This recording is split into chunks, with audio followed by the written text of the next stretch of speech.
In Touch Radio or its staff. Good morning, good morning. This is Attorney Paris. And if you hear the sultry sounds of my smooth and melodious voice, it is indeed a good morning. It means that you've made it through another week. You're listening to In Touch News Radio, reality radio, where everybody can be a star. And again, my name is Clinton Paris. I am the co-host of Straight Up the Middle. And if you're like me, you spend a week just saying, what is going on? So many things have happened. So much stuff is going on. It's hard to keep up with it. But guess what? If you're listening to this show, you're in the right place because we're going to nail down all the things that you need to be thinking about. And better than that, we're even going to tell you what you should be thinking about it, at least from a Democratic perspective. I know my co-host has a different opinion. He's going to tell you what maybe some other folks think, but I'm always right. So really, you want to listen to me. But I welcome you all to the show this morning. It is always a great opportunity for discourse and exchange to be live on In Touch News. And I want to encourage everybody. In Touch News is a total media suite, a place where you can go and get all kinds of information, entertainment, activities, events. And they have a week-long lineup of various shows on various topics from finance to relationships, to religion, to local politics. Our show, we talk about national politics, but I want to encourage everybody who is listening to this show to log into the InTouch News page at intouchnews.com. Take a look at all the opportunities there are on the page for you to get information. Media and information is really the new power. It's really not money. Information is power. And I'll just say this. Back during slavery, the reason they didn't want slaves to learn to read and write was information. And you have it right at your disposal on your phone, on your computer. You can log into InTouch News anytime from anywhere and check out all the information that's available on the page. So I encourage you all. I know you tune in to listen to the great, wonderful discussions I have with my co-host on Saturday morning, but there's so much more that InTouch News offers. And I want to encourage everyone to take the time to log into the station, look at all the things on the webpage that's available for you at intouchnews.com. Okay, there's my commercial for InTouch News. Now, I can't do this by myself because listen, if you leave me alone, there's no way I can go down the middle. I'm going to veer off to the left and end up in a ditch somewhere because I lean to the left. I'm a Democrat. I'm very liberal, and I'm very open-minded about how I approach and look at issues. So guess what? So that there's even a chance that we may not go too far left, I have with me none other than the great co-host of all time, Mr. Pete Edwards. Good morning, Pete. How you doing this morning? Good morning, my brother, and I just want to let you know that you're second only to me with that melodious voice. But you know you're good with it, my brother. Clint, I tell you, man, I'm glad we want our listeners to know internationally, and because we do have people, military people I know that pick up In Touch radio Yeah. overseas, and we're getting a following among more OGs who you see. Here's my thing, and it's a conservative thing. Just because you get older, it doesn't make you means that you have to be slower. If you want to enjoy life as you get older, you got to think young. Sometimes you gotta, and sometimes you can think liberal and all too, but just don't overdo it. From my standpoint, but you know, we want our listeners to tell other people we can't grow unless we expand our knowledge, and how you expand knowledge, you get more people to pay attention to, like In Touch News and things like that, because we have an array of age groups that listen, participate in the programming that we have, and things like that. And of course, the various opinions. The black community is not monolithic as we always try to act like or people claim us to be. So I want that understood. But today, you know, one of the things, I know we're going to get into some real heavy stuff, but I'm thinking about the people who in that collapsed building in Miami. Yes. So our prayers, I mean, if it's like the one in New Orleans that they were building a new hotel or something right by the Superdome or what have you, you know, Clint, that building stayed crushed and they didn't even get people from underneath that rubble for doggone a whole year. And Oh, so, good. yeah, so it's going to be the same thing. I could tell the listening audience and looking at some of the news articles and people on commentary, it may be 6 months before they pull all the bodies out because of the fragility of the hotel, the condo. And if you saw the independent film on it, the way it collapsed and even shook another building. Now, I will say this: that's one thing that Democrats have over Republicans, and it's a sad time to admit it, but let the truth be told. Republican administrations give contractors, and they don't take it. They don't. We give them a pass in doing building inspections and all like that. We do because we're pro business, so we just give them a pass. And it's obvious when you look at some of the complaints they had against this building, and the way some of the things been going with, you can only inspect it 40 years later. No, we need to change that. So I'm saying to my Republican brethren in the legislature, stop making it. This is people that suffer because of inexcusable actions of government not inspecting the building on a regular basis, ignoring people who complain about water damage and all before they found out that somebody sued in 2015. Then another case, the judge just blew off. And the way we've appointed some of the judges coming up, Clint, you can bet that even if we have more tragedies like this one, some of these judges are so warped in their thinking and so extremely right-wing that lay people and consumers aren't going to be treated right, even if you got deficiencies and defaults. And it should be some criminal negligence come out of this, but I doubt it because the way the system is set up, it's not going to happen. Now, if it was a Democratic administration and all on a regular basis that normally looks at consumer affairs better than we as Republicans do, might be a different story. So that's my take on that. But let's pray for them because I found out that the demographics of people living in that building, Jewish, Puerto Rican, black, white, young, old, it's amazing. But it's America. So we lose one, it's like losing a kinfolk. You know what I'm saying? So there you have it. Absolutely. Yeah. No, you're absolutely right. I mean, the first thing is the humanity of watching something of that nature happen, and the fear that people live in. And I'm going to use a personal experience. My mother lived in a high rise before she passed away, and it was 11 floors, and they had a fire once, and in the middle of the night, and she had to be evacuated, and they literally had to set up stations on the stairwell to help those seniors out the building. They were, they had older people. And, once that experience happened, she said, okay, I'm living on the first floor from now on because I'm not getting stuck at the top of a building. I can't walk down that many stairs and all this kind of stuff.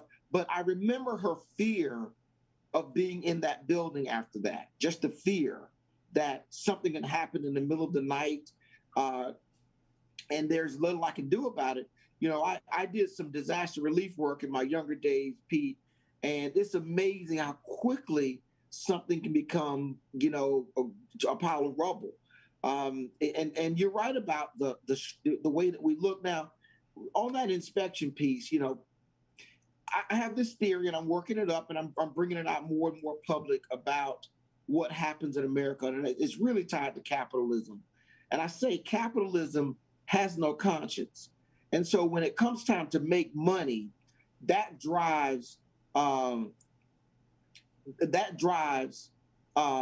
we go about resolving or how we go about dealing with a lot of issues. And unfortunately for Republicans, they have fallen on the side of putting money oftentimes in front of really the ultimate concern for the people. And they'll leave it to the market to resolve the issue.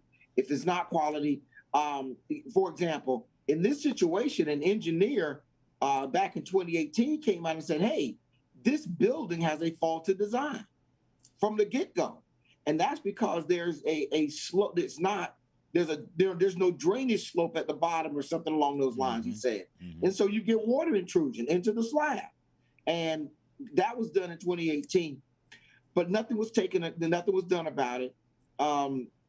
You're right about that. It's going to be, and people oftentimes don't like the fire department coming checking for fire extinguishers or exit doors having to be unlocked, and a lot of things that go into keeping people safe because these things happen so rare. But it is definitely a time to pray for these Oh people, yeah. to pray for their families, Pete, and to let them know that listen, you're not alone in this moment. There are a number of websites set up on various stations like even Fox News and CNN had where you can go and donate. Because what's bad about this, Pete, the profiteers are already in place and going to look to capitalize on people's desire to help these folks out. Isn't that And awful? That's awful. you want to you want to make sure that if you do support, you support the legitimate agency, and that your money goes to really help those people. So Oh yeah. now if I could segue from that, Pete, we're talking about the collapse of the building. What about the collapse of the voting rights bill and that not getting through? I was really surprised. I thought the Republicans have been set up by the Democrats. The Republicans are going across the state legislatures under the impression that they are restricting voting rights. Democrats have created that impression that all these bills are simply oppressive in nature. They're Jim Crow 2.0. And then you have the voting bill not move forward.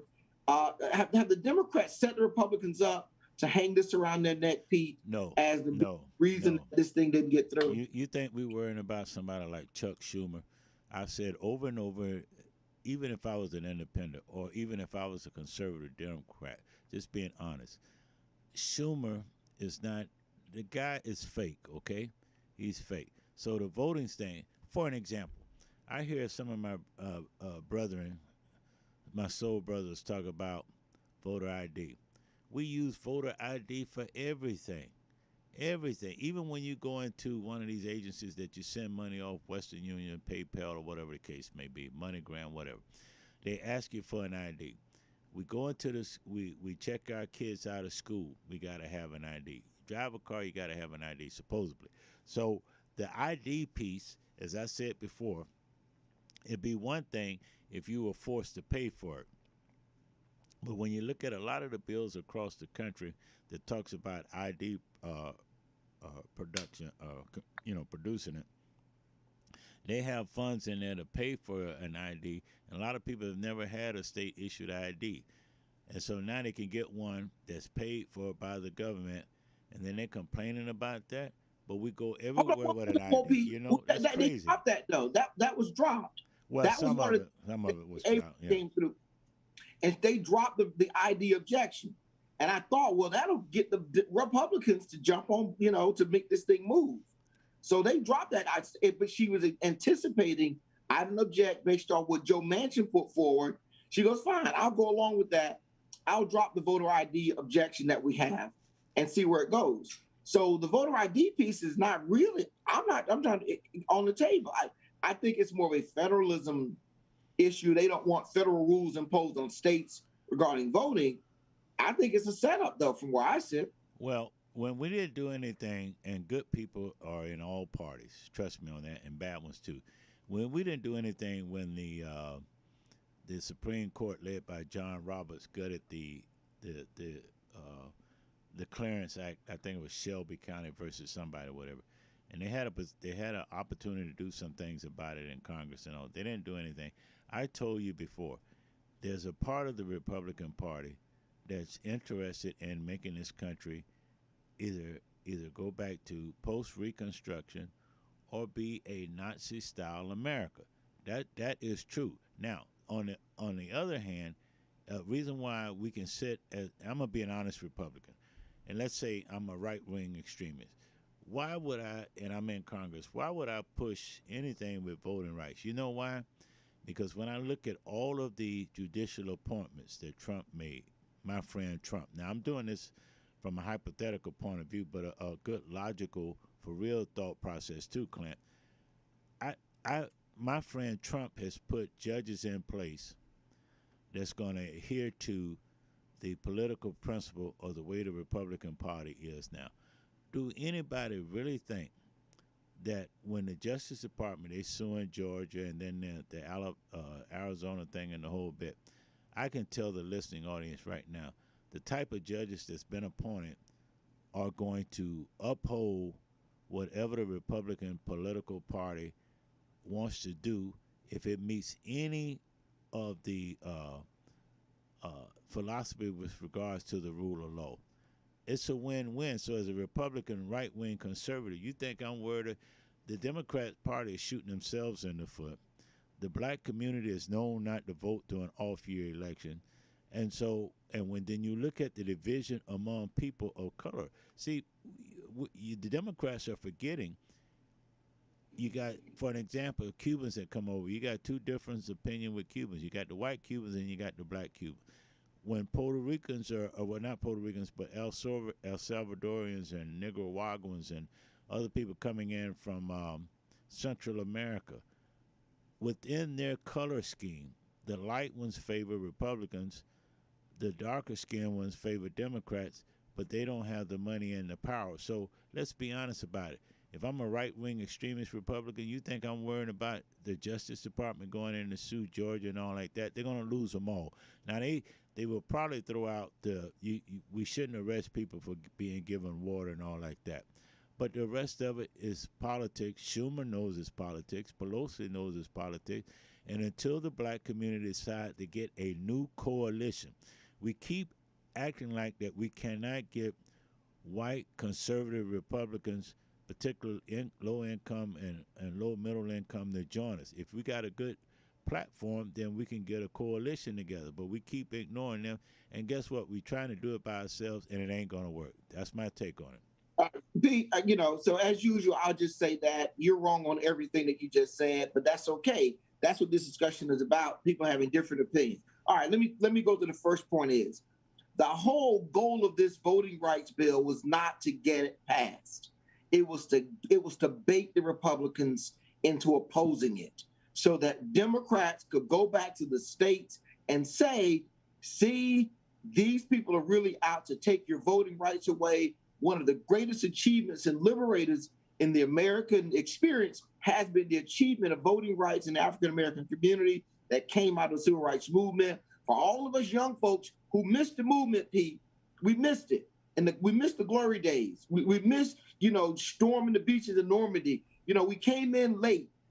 This is our chance now to be part of changing that history. And I think that's what that whole voting rights bill was really about. It was exactly what, they threw it out there. They knew full well the Republicans would not go for it. Their constitution emotionally wouldn't let them do it. And they did. They opposed it out across the board. We're not supporting it. We fed them Joe Manchin. Here you go, and Christian Sinema. We fed those to the Republicans. They chewed them up as well and spit their little compromise out. So now the Democrats can go back to their base and say, as a rallying point, I disagree with the fact that you're going to have these coalitions. What you have, though, is you have coalitions on certain topics. And the topic of voting rights is going to draw into it a lot more open-minded liberal people. Also, it's going to draw in independents who just won't like the tenor of the fact that you're doing all these restrictive measures across states. And at the same time, you're unwilling to put in federal rules that'll give everybody some standard to base it on. So that you have one set of rules in one state, another set in another state. This is not, back in the middle 1800s when all the states did anything they wanted to do. We're a national country that needs consistency across the board, and the voting rights should be consistent up to a certain point. So I just think that Chuck Schumer and Nancy Pelosi and the way they set this up and let Joe Manchin be their guy, the most conservative, and you say this all the time, he would be a moderate Republican. Absolutely. Back in the day. That's what he is now. Yeah, I think that's going to, I just think that sets up for me the great argument that you're going to hear in the midterms is, why should I vote in the midterms? Because if you don't vote, you may lose your right to vote next time they change some of these rules. It's going to be used as a rallying cry for them to come along. And the other thing I think, what about this though, Pete? What about them using this as more ammunition for getting rid of what's left of the filibuster? I mean, it's already gone for lower court judges, Supreme Court judges. I'm lost at why they're even holding on to this thing at this point in time, and why we don't have just pure majority rule. But I think they're going to use this to further attack and say this is why we need to get rid of the filibuster. What are your thoughts about that? Well, it's not gonna help them with us because going in from an independent Republican thinking point of view, we know that minorities don't get fired up during off-year non-presidential election. That's an established fact by any measure, any measure you want to use. I mean, it is what it is on paper. So you think I'm gonna worry about what Schumer and setting us up and all like that?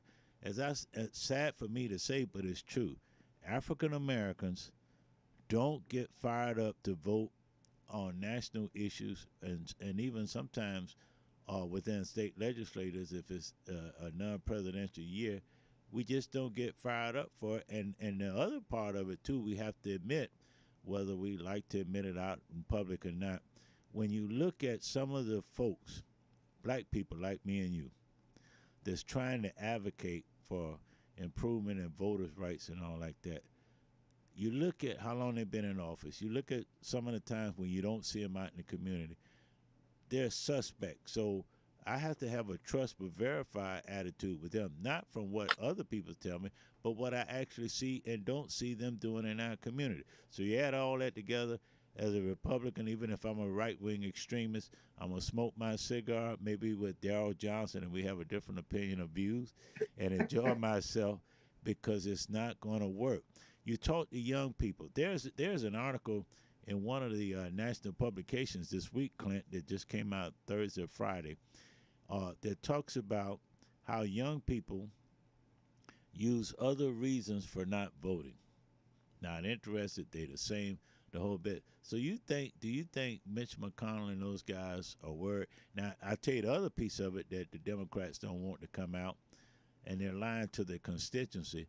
There are a lot of Democrats that don't want to get rid of the filibuster, and then on top of that, you got a lot of Democrats aren't worried about any backlash from the black and brown communities. You know why? Because with the exception of some in New York and Minnesota, generally Democrats don't like to push out other Democrats. So there you have it. You add up the fact that young people are not going to vote. You add up the fact that the incumbent Democrats have been in there so long. And you add up the fact that in general, we don't like to air our dirty laundry out in public.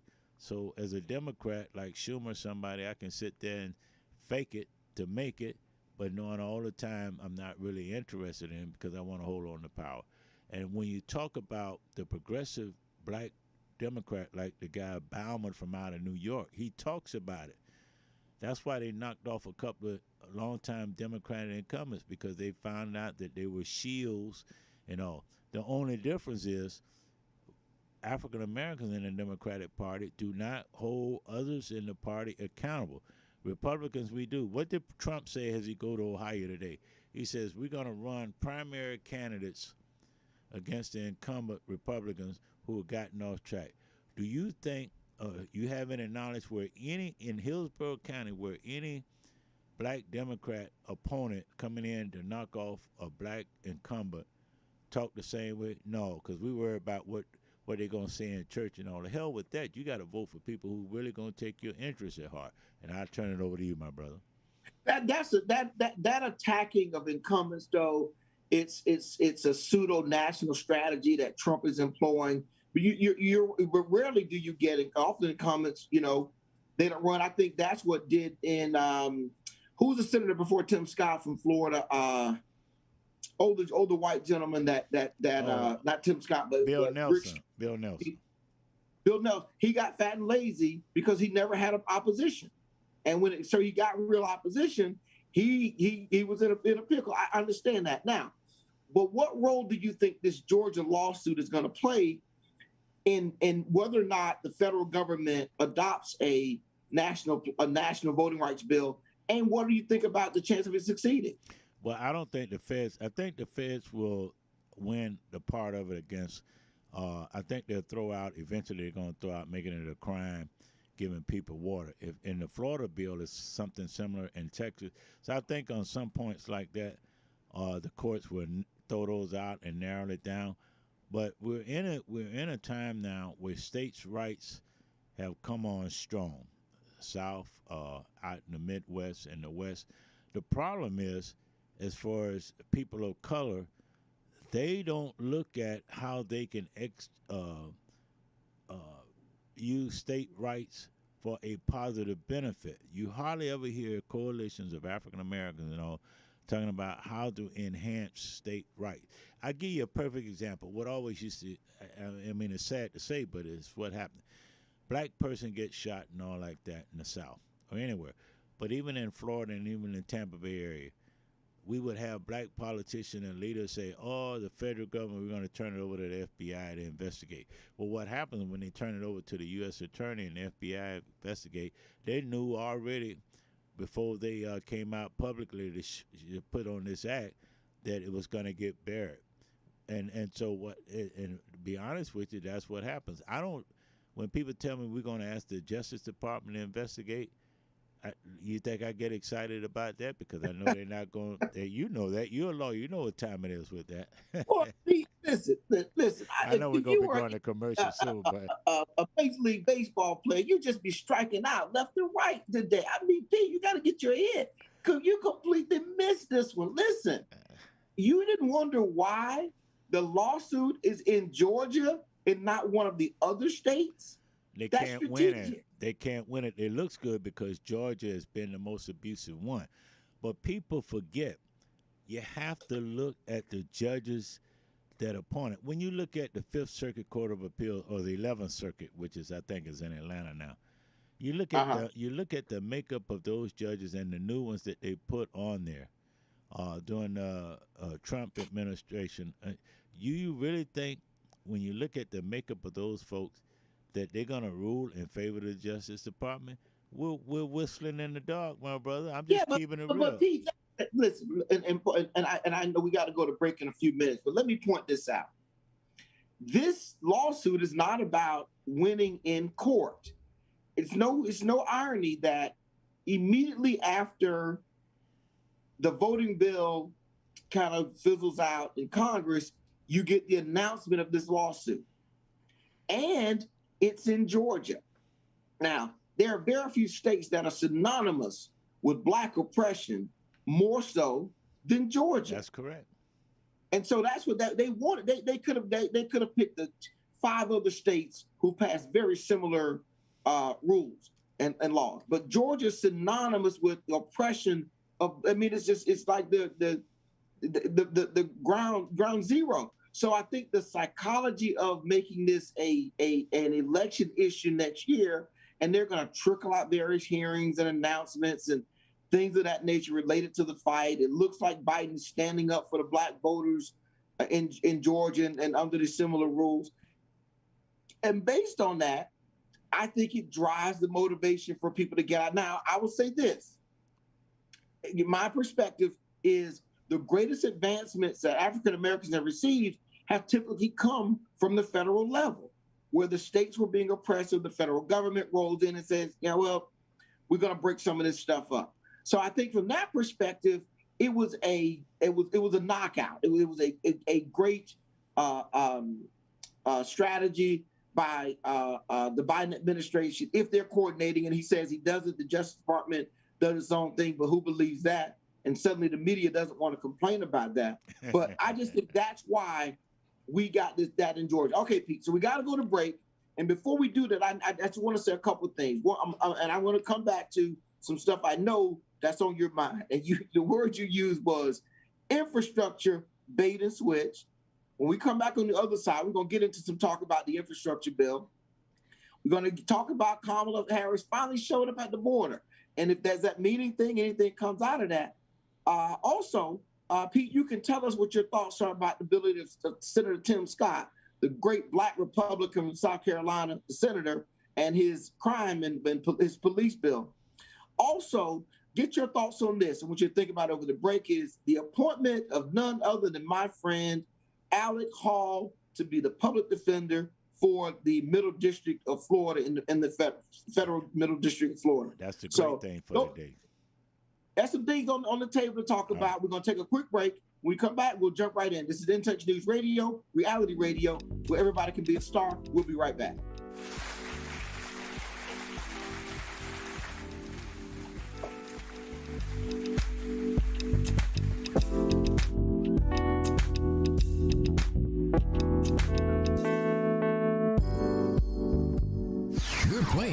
favorite old school.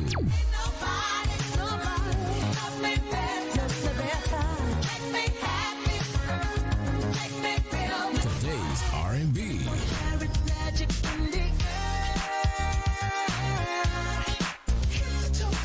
With a smooth touch of jazz. You're listening to In Touch Radio. Don't miss the first annual Amateur Grillers Cook-Off coming to the Tampa Bay area on Labor Day weekend, September the 5th.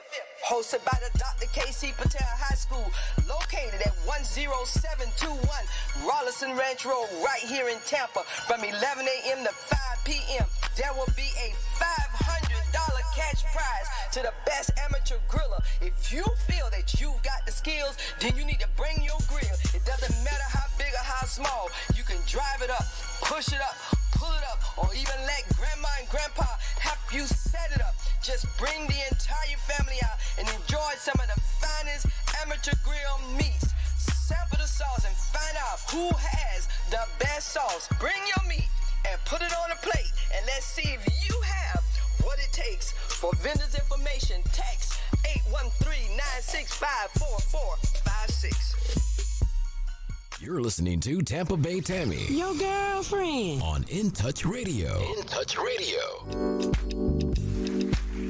All right, we're back live on In Touch News Radio, reality radio where everybody can be a star. I've been reminded that, listen, while Pete, I love what you and I have to say about all the issues affecting us in our country and around the world.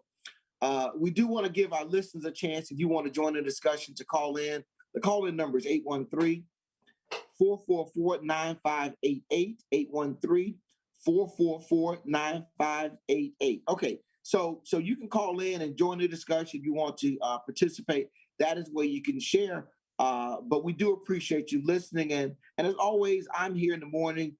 Can't do this by myself. I'm joined by none other than the great Pete Edwards, our co-host. Good morning again, Pete. How you feeling? All right, with this melodious voice, I'm here with with this lady engineer and all that keeps me behaving correctly and everything. Yeah. Listen, thank you, Anna. I appreciate you. Anna's our engineer, and while you hear myself and Pete talking, there's a team that keeps the operation working. Anna's back in the studio, and also, of course, DJ CEO Daryl Johnson, the owner of the station, does a great job of putting together a top-notch professional program that we can be a part of. So I'm happy to be a part of that. But I threw that little teaser out there.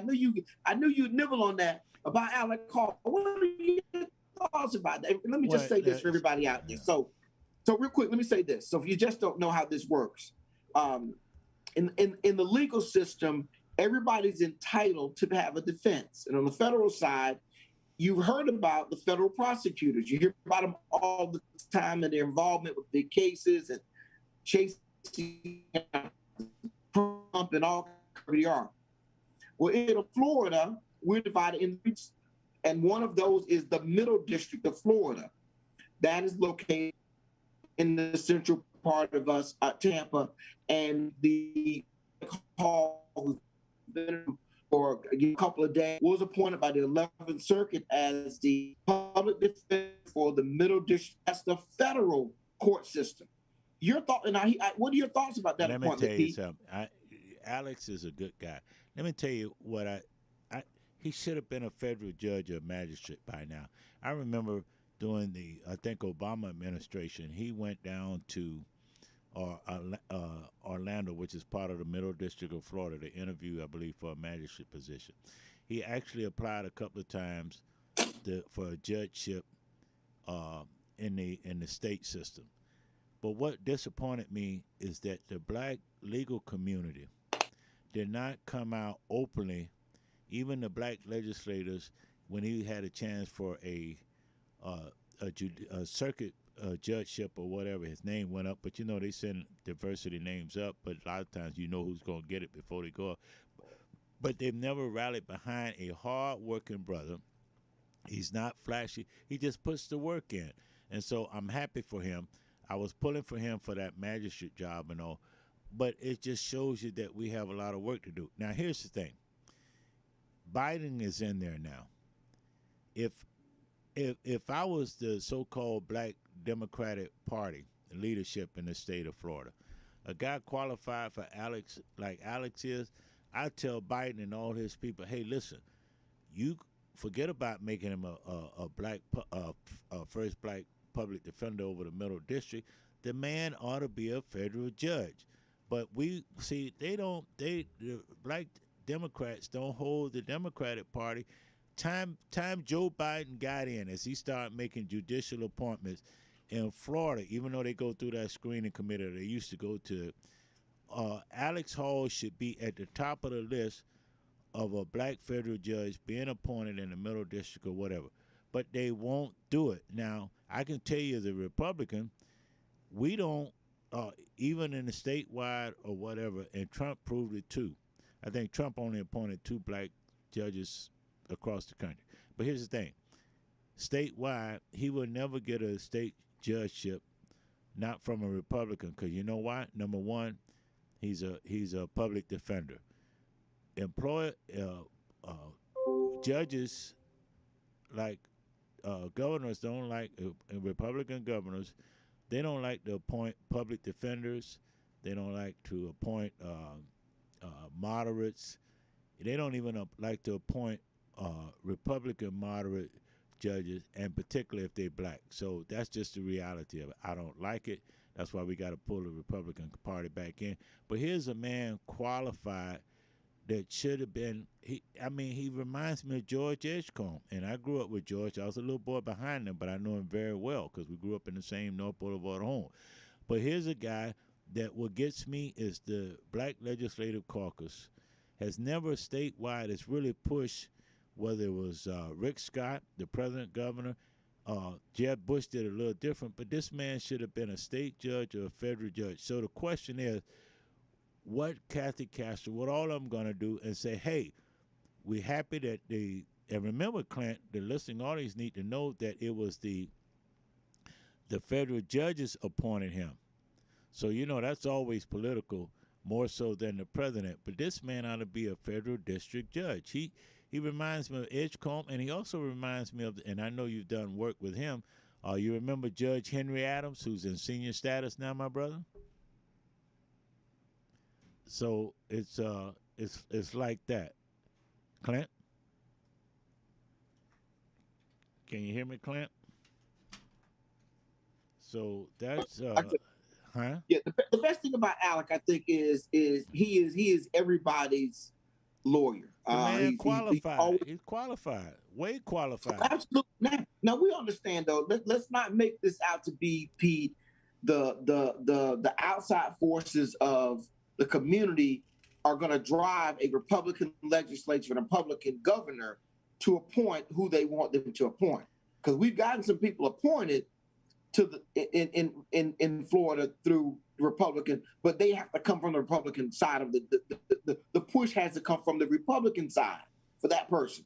Now, interestingly though, here's Alec Hall being appointed at the 11th Circuit, the same circuit that will be hearing cases related to the voting rights issues and things of that nature, which I think is quite telling to me about its potential. But I was just really happy because he's an average guy. Happy, man. I'm public so school.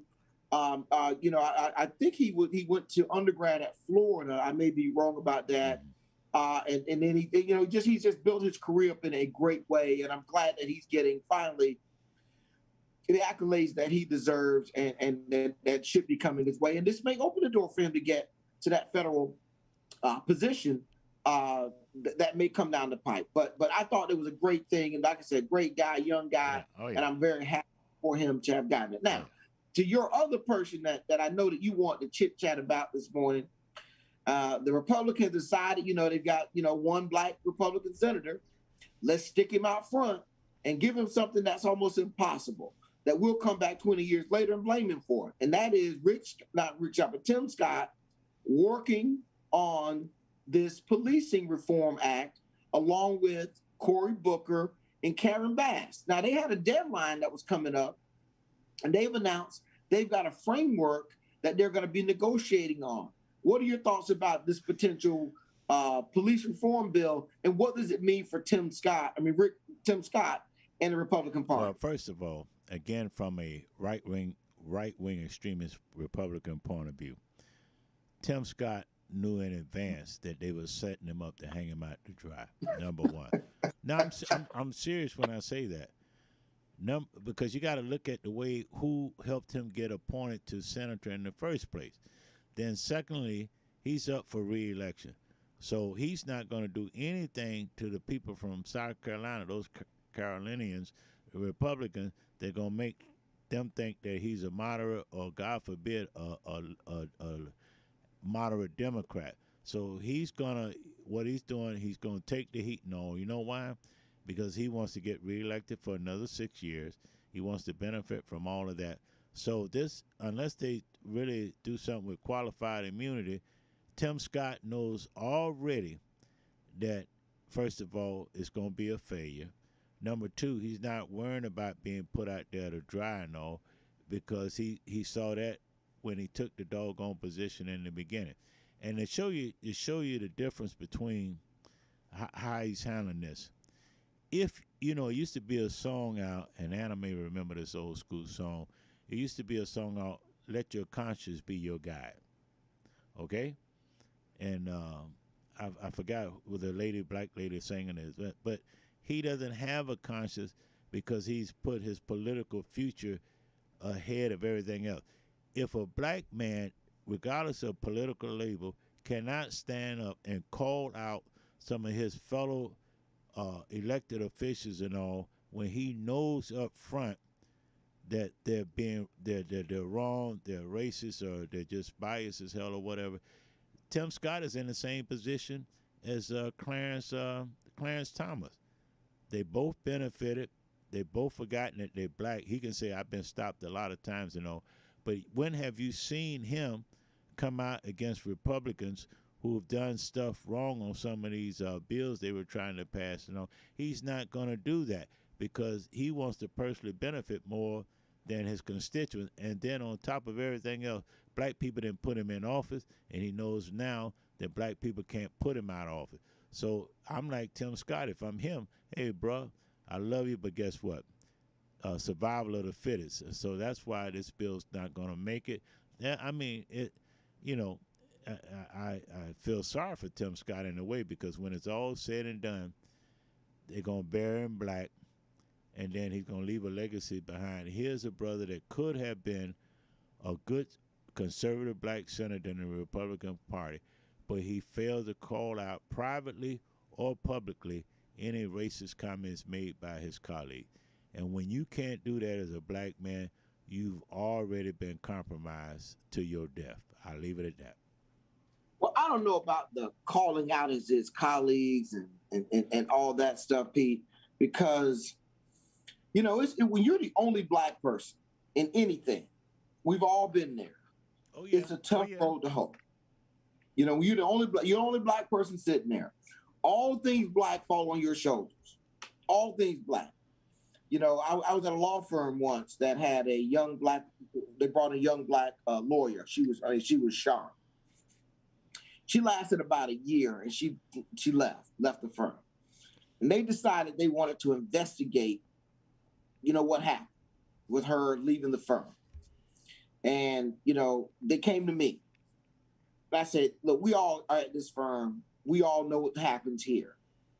And the question is, what are you going to do about it? Not what you want to investigate, what are you going to do about it? But I'm not going to be the scapegoat for you all to have me go look into this thing. I come out and say, oh, here are the issues for black folks here. Or worse, I come out and say, there are no issues for black folks here. But whatever it is, now that issue is hanging over me, and now I'm supposed to be expected to be part of the solution. So I get his difficulty of his position, and of course his desire to still want to go to family reunions. I get that whole deal. But I thought that it was interesting to me that he was placed in this position. And I always think it's weird when you have these politicians, and Republicans seem to do this better than Democrats. Every time he's on TV, he finishes with the campaign, call for funding. And you can go to timscott.com to support my fight for, police reform, whatever it may be. They seem to do this repeatedly, pulling in money and things of that nature. But I agree with the fact that it may be a setup. But my surprise was they announced there's a framework. Why would he not just go ahead and say, hey, look, these Democrats won't work with me. I tried, call it a day. But he's gone in and instead, I think now he's left the fruit hanging on the tree. And so people are expecting now something to happen. Like, for example, people are expecting something to happen on infrastructure. And I know you Republicans thought that was the case last week when everybody came out and said, we have a deal. Well, man, is that doggone Joe Biden slick. I really didn't see that coming. I was surprised to have that announcement come out. Everybody's nodding their heads and all excited. We have a deal on infrastructure. It's going to be bipartisan. And then Joe Biden strikes back. What were your thoughts when you heard Joe Biden, how he handled the Republicans on announcing the infrastructure bill? And now he's got them tied into, almost having to go along with his America plan. Well, that's not going to happen.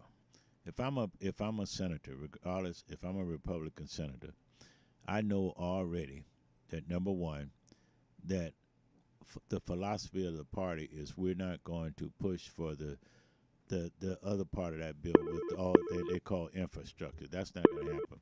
I think what Joe did was just set up his own party for failure because the Democrats, they cannot unite on anything, especially when it comes to poor people and people of color. They just don't work like that. I think we got a call. Caller, you on this morning? Hey, good morning. This is Robin. How you doing, Pete? How you doing, Clint? Good morning, Robin. How you doing? Lord have mercy, I'm trapped in the studio and by a phone call. Go ahead, take care of that call, Pete. Go ahead, talk to Robin. All right, Robin, go ahead. I love you, and I want our listening audience to know internationally, we agree more on things than people think. we really do. And I'm calling to say, you know what, Pete? We normally, have a difference of opinion, but I agree with most of what you're saying this morning. What? I am calling in to say that. In regards to the Democratic Party and the tactics about, I think Clinton brought up something in regards to, he thought that the Democrats were setting a trap with the filibuster and other things. If it's their plan to go back to their communities to say, hey, they're doing this about voting, your voting rights, and black people don't vote anyhow, they don't care.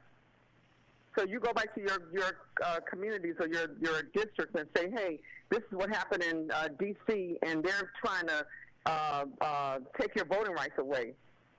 People are not excited about voting as it is. So will that really bother black people? Yeah. Will it? No, go ahead. I'm sorry. You're right, Robert, and you've seen it. You've actually been a victim of it. You know what I'm saying? And that's why I tell folks all the time, good people in America, black and white, are just right of center. But we get crossed up. One of the reasons why I left the Democratic Party a long time ago, the black Democratic Party and the white Democratic Party were supposed to be together back then. But guess what? They didn't, particularly with black people, they didn't believe in training up young black candidates. What? You got to be 60 before we take a look at you. And I came out of a historic St. Paul AME church, civil rights downtown, the whole bit. But I could tell you, and he was a good mentor to me in a way, but the late Bob Saunders, who was a member of our church, his philosophy was if your butt was under 35, you wasn't ready to be anointed or even be trained to take over a black Democratic leadership role. Yeah. I'm telling you, and I told him to his face that, and I stand by that today, 30 years later, whatever, and it's still the same way. And Robin has recruited people, Clint, but she's been cut off by so-called white liberal Democrats, underfund her efforts and all like that, and been cut off by black Democrats who think you got to go through them 4 times before they sign off on maybe I'll interview this prospective black candidate under 35. You crazy. Ain't nobody going for that stuff. Well, Pete, I would reuse the word cut off because I haven't been cut off by anybody. Well, they can say what they want. Well, I I go into the community. But if they want to attract something dealing with the black community, they really have to listen to the issues of the black community and know what the issues are and present that as a falter, not about voting. Because they, we vote. This is the conversation in the local community. We vote, we put you in office, and then we hear nothing, and it's silent. So with them, most blacks, or a lot of blacks are saying, hey, you know what, we need a different party. So they need to really be truthful and honest and look at issues. They know what the issues are, and they need to move on those issues, present those issues, and then bring those issues back and say, hey, we've tried to do this, this, and this, and this won't work. They won't pass it. Well, you get more respect, Robin. Clint knows that.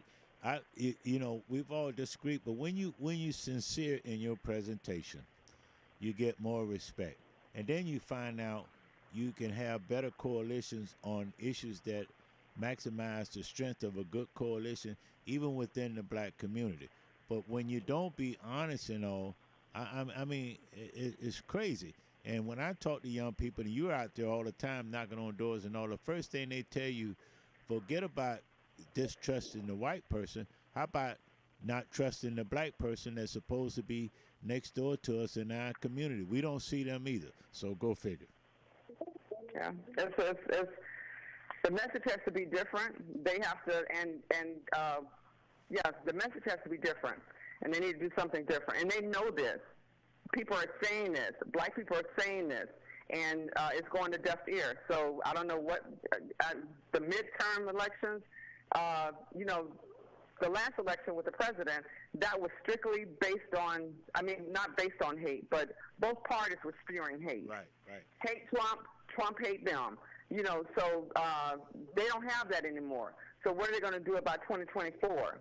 DeSantis, nobody running that's running in the Democratic Party right now, I don't foresee them beating DeSantis. Yeah, he'll win by 6 more percentage points than he did the last time. Yeah, so he'll do that. He's exciting his base, and by all means necessary, he's doing everything that he wants for his base, to excite his base. The Democrats don't do that. The Democrats do not do that. So that's my thought. But good show today. All right, thank you, my dear. Clint. We got to know we got about 5 minutes, but that's what I talk about. At the end of the day, I learned politics when I was 8, 9 years old through Jetty B. Wild, Senior Dale Stewart, all those guys. After you have your come to Jesus meeting inside your community, you have to come out, whether you're frowning or smiling or whatever, you have to come out on one accord, not for the benefit of you, but for the benefit of your community now and the future. You look at some cities, they do it better. You look at Tampa, Florida, St. Petersburg, they do it better than Tampa, Florida. You look at Atlanta and some parts of Georgia, they do it better than other parts of Georgia. So it's a combination of how things work. If you look at Broward County, for an example, who's made the biggest distinct difference in Broward County, Kent? It wasn't black Americans per se as much as it was black Haitian Americans and stuff. You feel me on that? Absolutely. Okay, I do. I thought I was going to be nice today. For the last, month or so, Pete, I've been having my way with you on the show, and I figured, somebody like Robin coming on and the two of y'all teaming up together this morning, it was just beautiful for me to hear y'all team up together and try to put me back in my place and point out how the Democrats may be missing the mark. I disagree. I think they're building blocks that are going to be great presentation to the community, that are going to be good for motivation to get the vote out and make the election much more competitive. But I think this infrastructure bill and how they're structuring it shows Joe Biden will fight. And the Republicans got more on their hands than I think they thought they would with this septuagenarian coming into office. And I think that the Democrats are going to be much better positioned on the issues that people care about when we get to the midterms.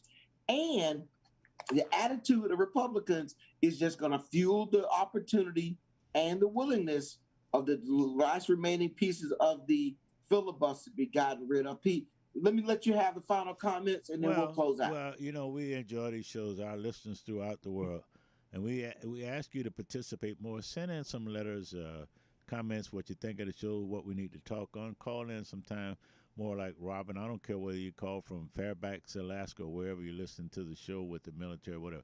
At the end of the day, I look at three things. How do we position our young people today that understand today's present situation, and yet you are the foundation reinforced to make a better tomorrow? How do we tell our senior citizens, you still have a role to contribute today? We want you to contribute today, but don't get it twisted. Don't put it all that you have to make the difference. Join in with the young people and those who are on the fence and make a difference for tomorrow. Outstanding. You know Good what stuff. I mean? And I'll leave it at that.